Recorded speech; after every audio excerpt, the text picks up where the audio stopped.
안녕하세요, 내추럴 팟입니다.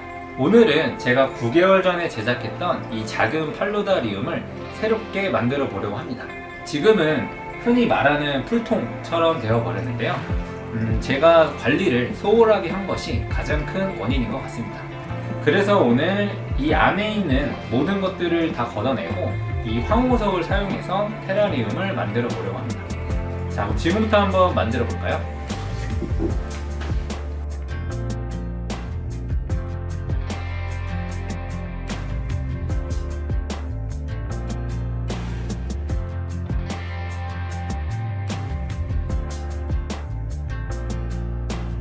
제가 9개월 동안 이런 유리 뚜껑을 덮어 놓고 관리를 했었는데요. 지금 보시면 이 뒷부분, 이 부분은 지금 이끼가 갈변이 되고 이제 완전히 죽어버린 것을 볼 수가 있습니다. 이 뒷부분에 제대로 된 습도 유지가 안 됐기 때문에 이런 현상이 발생하는 거고요. 지금 이렇게 뚜껑을 열어서 보면 처음에 심었던 바위치가 엄청나게 큰 것을 볼 수 있습니다. 그리고 지금 여기 이렇게 이름 모를 이 풀이 들어 있는데요. 이거는 사실 제가 심은 게 아니고 이끼 안에 씨앗이 있었던 것 같습니다. 엄청나게 자랐네요. 그래서 이런 거는 이렇게 뽑아서 버리고, 그리고 여기 줄리아 페페는 처음에 심었을 때보다 많이 크기는 했는데 수조가 작아서 이렇게 좀 휘어진 모습으로 큰 걸 볼 수가 있습니다. 이쪽 벽면에 붙여 놓았던 비단 이끼는 굉장히 그래도 잘 적응을 하고 새잎도 굉장히 많이 나온 것을 볼 수 있습니다. 그리고 이 주변에 이제 심어 놓았던 콩자개들도 이렇게 새의 손을 보여주면서 굉장히 잘 자라고 있었네요. 근데 여기에 있는 나나가 완전히 뭉그러져서 이거는 확실히 빼야 될 것 같습니다. 제가 처음에 제작을 할 때 이쪽에다가 바위치를 심어 놨었는데 새롭게 이렇게 또 바위치가 옆에 이렇게 만들어진 것을 볼 수 있습니다. 생명력이 굉장히 강한 식물이기 때문에 처음에 이렇게 러너를 할 때 좀 잡아주지 않으면 전체적으로 바위치로 덮일 수도 있습니다. 그러니까 이런 부분은 바위치를 심으실 때 주의하셨으면 좋겠고요. 이것도 다 버려주고,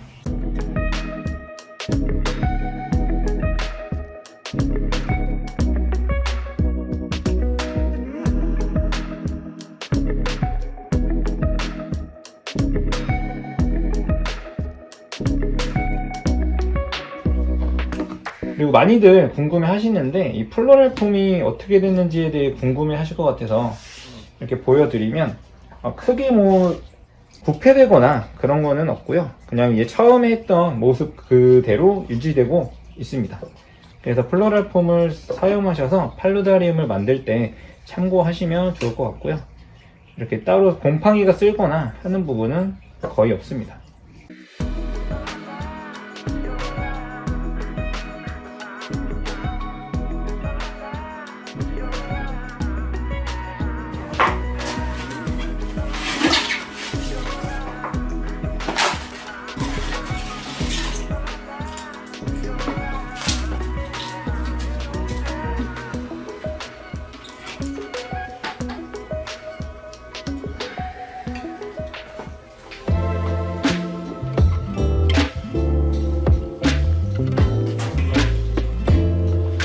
자, 이렇게 이 안에 있는 모든 것들은 다 버려 주었고요. 이렇게 제작할 때 사용했던 실리콘을 제거를 해볼까 합니다. 이런 칼슘을 이용해서 이 밑부분을 살짝 이렇게 긁어주시면 깨끗하게 제거가 됩니다. 이런 좀 남은 부분은 조금 더 이렇게 문질러 주시면은 제거할 수가 있는데요. 이렇게 칼슘으로 해서 어항이 기스나지 않는지 궁금해 하시는 분들도 계시는데 큰 기스는 나지 않습니다. 그냥 이렇게 대신에 너무 칼날을 세워서 하시기보다는 45도 정도 눕혀가지고 옆면으로 이렇게 긁어주신다고 생각하시면 됩니다.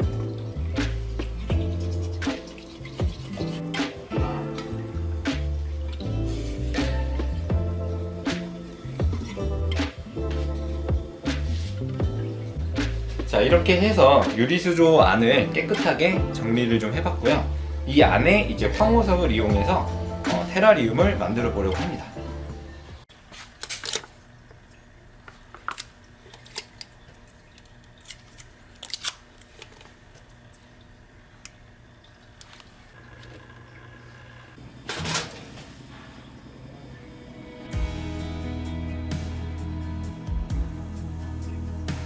자, 오늘 제작에 사용되는 돌은 황호석입니다. 황호석은 이런 구멍구멍 사이에 흙이 많기 때문에 물로 한번 씻어주고 사용하시는 게 좋은데요. 이때는 이런 작은 솔을 사용해서 이렇게 한 번씩 닦아주시는 게 좋습니다. 그리고 이쪽에 이제 작은 황호석들이 있는데요. 이 작은 황호석은 제가 망치로 깨서 준비를 한 거고요. 다른 돌에 비해서 망치로 깨는 것이 쉽기 때문에 제작하실 때 이렇게 작은 돌을 준비하시면 조금 더 디테일한 모습을 연출할 수 있습니다. 그 다음 재료로는 이제 무균 수초를 준비했는데요. 저희가 수초왕을 꾸밀 때 많이 사용하는 식물입니다. 무균 수초 미크란테뮴과 노치도메, 그리고 스트로징 레펜스, 이 세 가지를 준비를 했고요. 그 다음 요즘에 굉장히 핫한 요 보석란을 준비했습니다. 잎맥이 굉장히 반짝반짝 거리는 게 특징이고요. 습한 환경에서도 잘 적응하는 식물 중에 하나입니다. 그 다음 이쪽에 보시면 이거는 끈끈이 주걱입니다.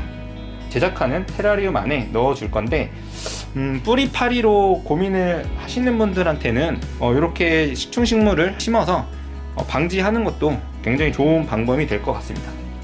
그 다음 주로 사용될 이제 비단이끼고요. 비단이끼에 이런 생이끼나 뭐 지유류 이런 것들을 다 제거하고 제작을 할 예정입니다.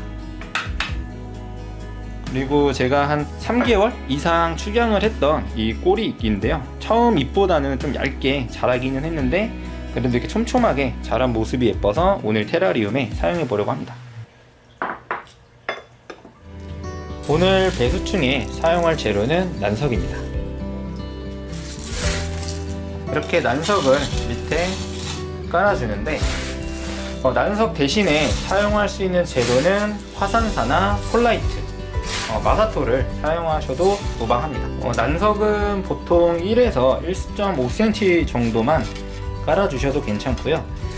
이 수조 높이 대비해서 조금 낮게 깔아주셔야 나중에 돌이나 이끼들이 들어갔을 때 좀 답답하지 않은 모습을 볼 수 있습니다. 그 다음에 이제 숯을 위에다가 살짝 뿌려보겠습니다. 숯을 넣는 이유는 냄새 제거도 있지만 물을 줄 때 이 숯을 통과해서 물이 내려오게 되면은 그래도 한번 정화가 되기 때문에 물이 고였을 때 썩는 것을 조금 방지할 수 있습니다. 그 다음에 두어에서 출시한 트로피칼 리버 소일을 사용해서 이 윗부분을 채워보도록 하겠습니다.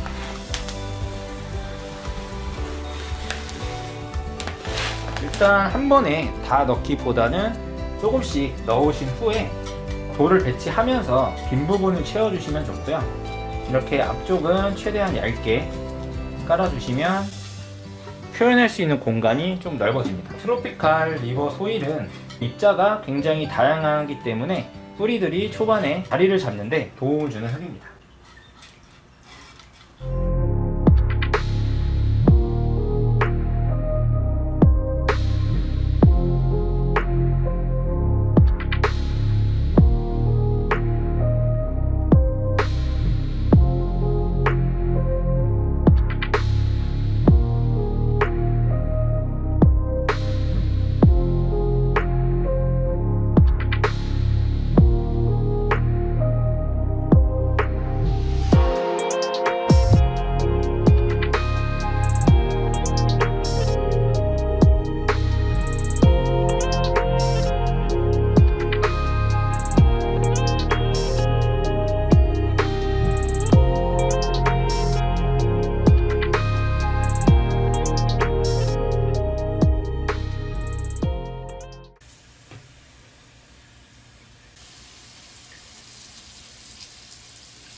이 식물은 이제 부처손이라는 식물인데요.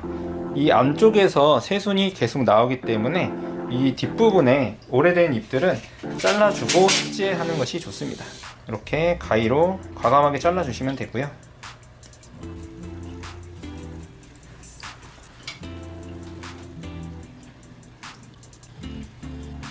지금 이 식물은 단추고사리라고 하는데요. 굉장히 작고 귀여운 잎이 테라리움에 잘 어울릴 것 같아서 한번 구매를 해봤습니다.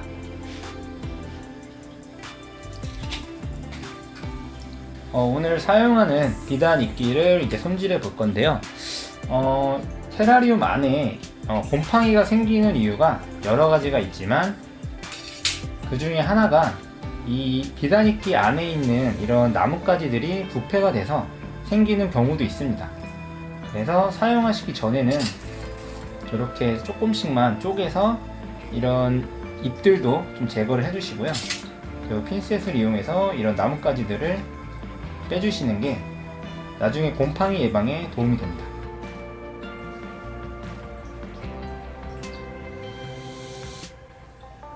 이때 이 뒷부분도 오래된 부분이라 잘라주시는 게 좋습니다.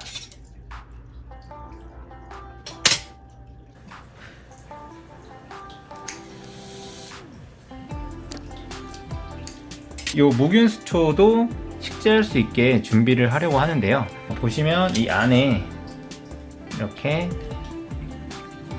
젤리처럼 되어 있는 것을 볼 수 있습니다. 이렇게 물로 살살살살 털어가지고 제거를 해주시면 되고요. 이런 식으로 뒷부분에 잘 털어서 놔두시면 됩니다.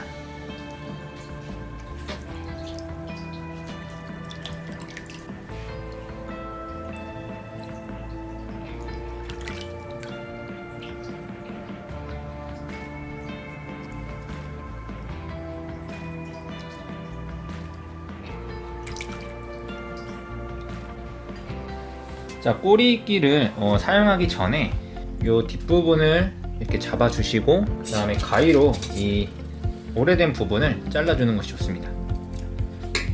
다른 이끼들도 마찬가지지만 이렇게 조금씩 떼서 먼저 손질을 한 후에 사용하셔야 곰팡이나 아니면은 혹시 모를 벌레들을 사전에 잡을 수 있습니다. 그래서 이 사이사이에 낀 생이끼도 좀 제거를 해주시고요. 그리고 이렇게 떨어져 있는 촉들이 있는데요. 이런 거는 버리지 마시고 또 하나씩 모아가지고 사용하시면 됩니다. 그리고 꼬리이끼를 오픈된 형태에서 사용하시는 경우도 종종 있는데요. 개인적으로는 이 꼬리이끼는 오픈된 테라리움에 사용하지 않는 것이 좋습니다. 그 이유는 잎이 굉장히 얇기 때문에 건조도 쉽게 될 뿐만 아니라 건조된 상태와 습한 상태가 계속 반복되다 보면 이끼에 갈변이 올 수도 있고요. 그렇기 때문에 최대한 밀폐나 반밀폐형에서 키우는 것이 좋습니다. 잎맥이 굉장히 예쁜 이제 보석란이라는 식물인데요. 이렇게 꺼내서 스테를 분리를 해주시고요. 뿌리가 다치지 않도록 이렇게 살살 해주시면 됩니다. 습한 환경에서도 굉장히 잘 크는 식물이기 때문에 테라리움이나 팔루다리움에서도 많이 사용되는 식물입니다. 이렇게 스테를 다 제거를 해서 깨끗한 상태로 식재를 해주시면 됩니다.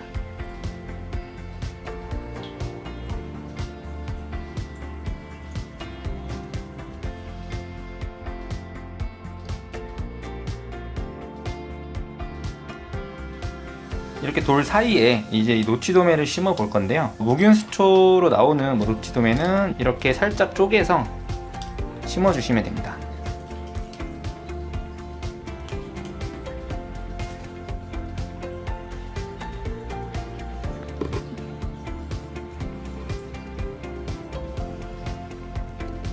미크람 테뭅 같은 경우에도 이렇게 살짝 쪼개서 한 50원짜리 동전 정도로 사용하셔도 되고요.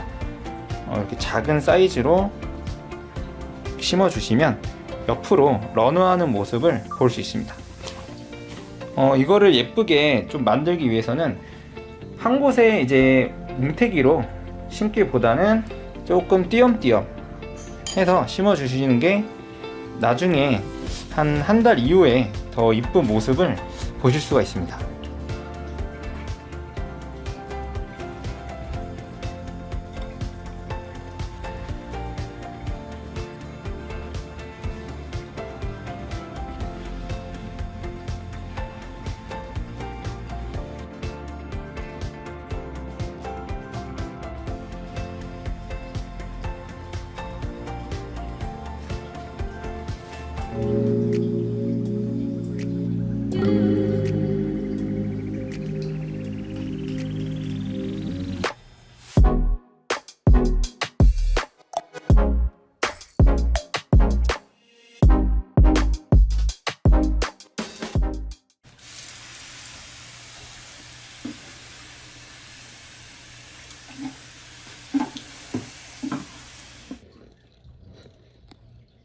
자, 이렇게 해서 이끼와 식물은 어느 정도 식재가 끝났고요.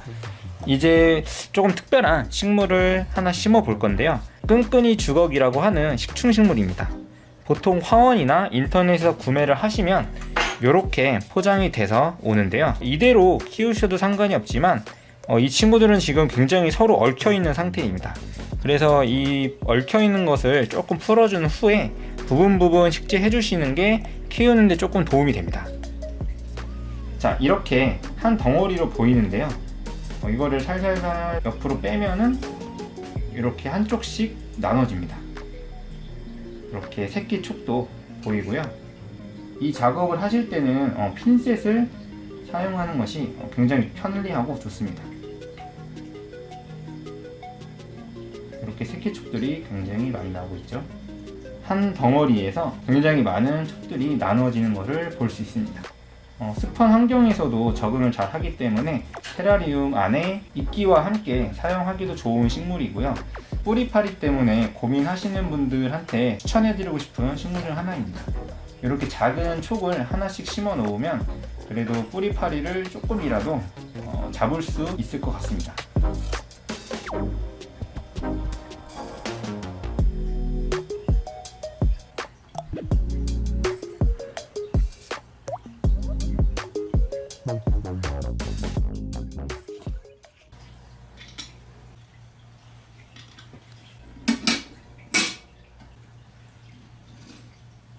자, 이렇게 해서 테라리움을 만들어 봤는데요. 저도 굉장히 많은 실패와 시도를 통해서 이렇게 하나하나 만들어 가고 있습니다.